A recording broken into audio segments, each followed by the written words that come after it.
Today we're going to go over homework solving exponent log day 1.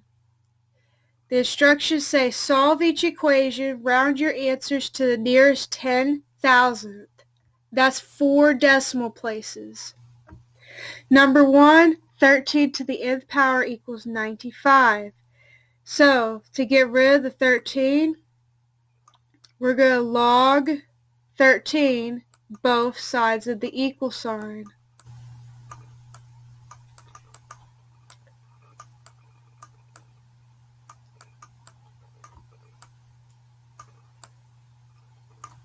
So that gets rid of the 13s and the logs on the left side. So we have n equals log 13 of 95. But it says that it wants us to round, so we're going to go ahead and put that in the calculator.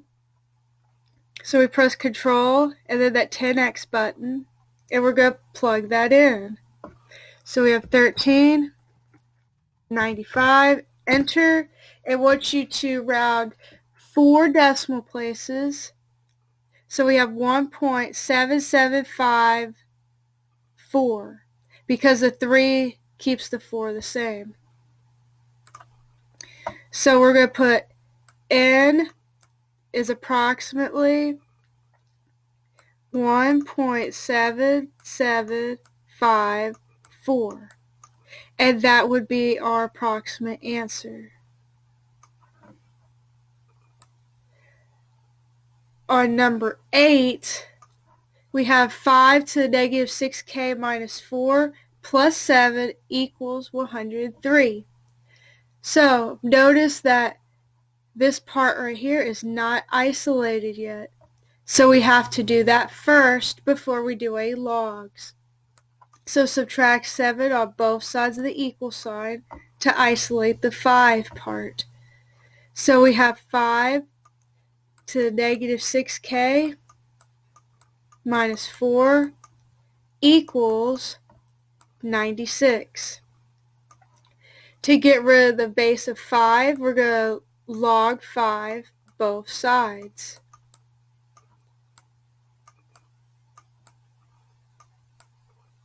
That gets rid of the 5s and the logs on the left-hand side. They turn into 1s.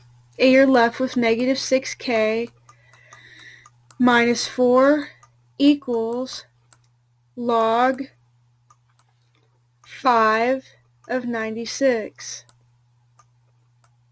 From here, we're going to add 4 to both sides.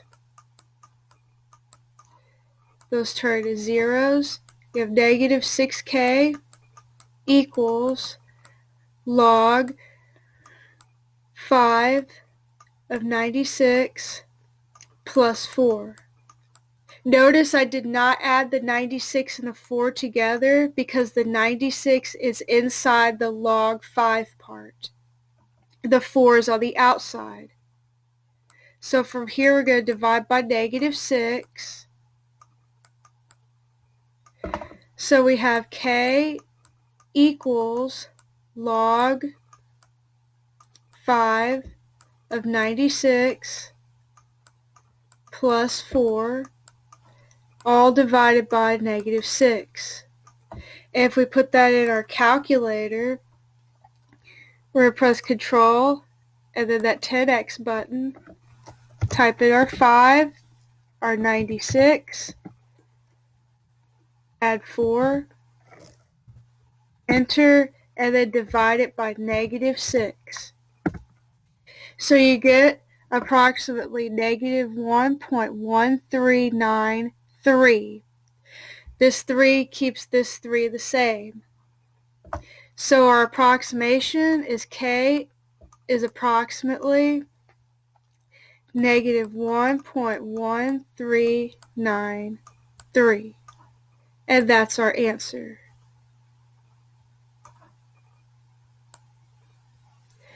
On number 11, first we're going to base both sides by 9 to get rid of the logs.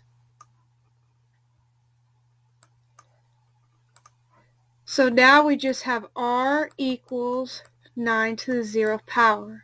And remember, anything to the 0 power is going to equal 1. So r equals 1. This property is also stated on your foldable notes from last 6 weeks. On number 19, we have 9 log 12 of negative 4n minus 9 plus 9 equals 27. Well, again, we're going to isolate the log part first, so we're going to subtract 9 on both sides of the equal sign to get 9 log 12 of negative 4n minus 9 equals 18. Well, the log is still not isolated. We have a 9 on the outside of it. So to get rid of that, we're going to divide both sides of the equal sign by 9. 9 divided by 9 is 1, so they go away. And 18 divided by 9 is 2. So we have 2 equals log 12 of negative 4n minus 9. To get rid of the log 12, you base both sides by 12. So that gets rid of the logs of the 12s, they turn to 1. So you're left with negative 4n minus 9 on this side. And then 12 to the second power is 12 times 12. That's 144. From there, you're going to add 9 to both sides of the equal sign. So you're left with negative 4n equals 153. Divide both sides by negative 4. And once you calculate that, you should have n equals negative 38.25.